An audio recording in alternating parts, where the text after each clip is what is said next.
கமெண்ட்ஸ்ல சில இன்ஃப்ளூயன்சர்ஸ் இந்த படம் நல்லா இருக்குன்னு சொன்னாங்க. அந்த இன்ஃப்ளூயன்சர் சொன்னாலே கரெக்டா தானே இருக்கும்.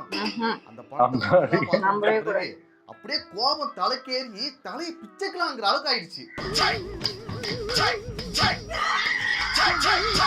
முடியலடா, சத்தியமா முடியல.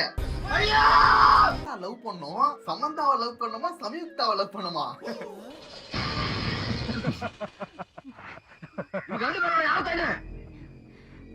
ஃபர்ஸ்ட் சமந்தா கிட்ட லவ் சொல்லி பார்க்கணும்.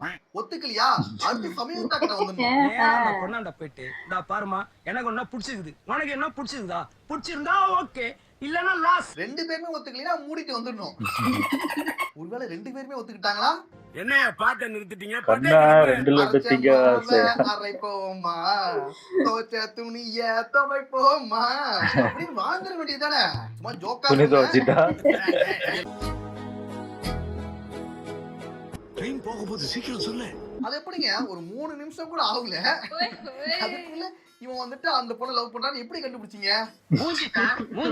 அதாவது என்ன மாதிரி காதல சொல்ல முடியாம போனவங்க எத்தனையோ பேர் இருக்காங்க சார். காதலையும் சொல்ல முடியாது, ஏன் காரணத்தையும் சொல்ல முடியாது. பட்டி விட்டா என்னால மறுபடியும் அவகிட்ட சொல்ல முடியாதுன்னு தோணுதுரா.